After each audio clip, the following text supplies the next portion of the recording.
আমি রাখি।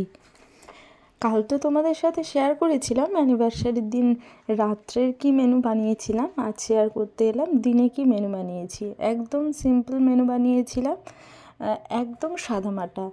আর এই মেনুটা দেখে তোমরাই বলো তো কেমন হয়েছে আজকের দিনে মেনুটা। তার পছন্দের একটা মেনু ছিল, সে তার পছন্দে ছিল হাঁসের মাংস। এটাই ছিল আমাদের অ্যানিভার্সারির দিন স্পেশাল ডিশ বলতে পারো। আর সব কিছুই তো তোমরা জানো, বেগুন কীভাবে ভাজে, শাক কীভাবে বানায়, সেসব তো তোমরা সকলেই জানো, সেগুলো আর বিস্তারিত আলোচনা করলাম না। আর সাথে ভেজেছিলাম একটা মাছ, মানে মাছ ভেজেছিলাম সরলপুঁটি, আর বানিয়েছিলাম পোস্ত, আলু পোস্ত। এটা তার খুব পছন্দের ডিশ, মানে আমার কর্তামশাইয়ের খুব পছন্দের ডিশ, সেটাই বানিয়েছিলাম। খুব সিম্পল মেনু। কেমন হয়েছে বলতে ভুলো না কিন্তু। এই দেখো আলু পোস্ত, শাক আর বেগুন তো বানিয়ে ফেলেছি। আর এই যে আলু পোস্ত, পেঁয়াজ টমেটো কষিয়ে নিয়ে আলুগুলো দিয়ে দিলাম ভাজতে। আর এদিকে মাংসের জন্য বেশ খানিকটা পেঁয়াজ কেটে নিয়েছি এবং গরম মশলা ফোড়ন দিয়ে পেঁয়াজগুলো দিয়ে দিলাম ভাজতে।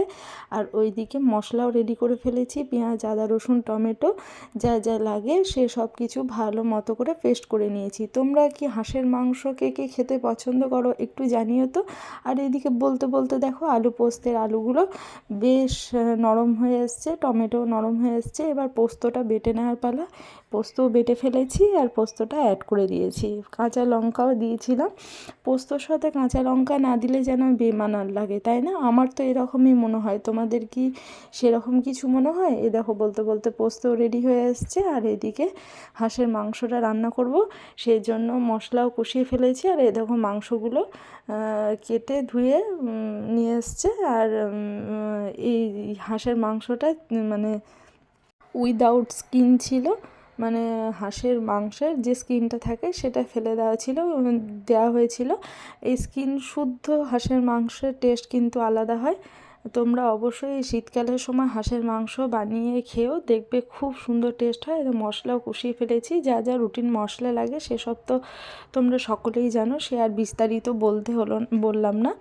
পেঁয়াজ আদা রসুন টমেটো জিরে গুঁড়ো ধনে গুঁড়ো যা রুটিন মশলা লাগে সেগুলো সমস্ত কিছু দিয়ে ভালো মতো করে কষিয়ে নিয়েছি। আর এই যে হাঁসের মাংসগুলোকে অ্যাড করে দিলাম। এবার ভালো মতো করে কষানোর পালা। এই মাংস হতে কিন্তু খুব সময় লাগে, আমার তো পাক্কা 2 ঘন্টা লেগেছিল। আর এটা পারলে প্রেশার কুকারে দিলে খুব ভালো হয়, তাহলে চিকেনটা একটু নরম হয়, মানে হাঁসের মাংসটা একটু নরম হয়। আমি আজকে যেহেতু স্পেশাল করে বানিয়েছি, তাই কড়াইতেই বানিয়েছি, প্রেশার কুকারে দিইনি। তোমরা অবশ্যই প্রেশার কুকারে দিও, তাহলে খুব সুন্দর হয় খেতে। আমার কর্তামশাইয়ের এটা প্রিয় ডিশ, হাঁসের মাংস খেতে খুবই পছন্দ করে। আমি এটাই আজকে তার জন্য বানিয়েছিলাম। আর বেশ ভালো করে অনেকক্ষণ ধরে কষিয়ে ফেলেছি, দেখো কড়াইয়ে একদম লেগে লেগে ভাজা ভাজা হয়ে এসছে। এরপর বেশ খানিকটা গরম জল অ্যাড করে দেব, আর একটু ধনেপাতাও এর সাথে দিয়ে দেব। ভালো মতো করে কষিয়ে নিয়েছি, জল দিয়ে ভালো করে সেদ্ধ করে নিয়েছি। এরপর এটাকে নামিয়েও ফেলেছি। কেমন হয়েছে জানাতে ভুলো না কিন্তু। আর চলো এদিকে এবার মাছটাও ভেজে নিই। মাছটাও ভাজা হয়ে এসছে, এবার সার্ভ করার পালা। দেখো সার্ভ করেছি, একদম সিম্পল রান্না করেছিলাম। কেমন হয়েছে অবশ্যই জানিও। দেখো সাথে মিষ্টি দইও দিয়ে দিয়েছি।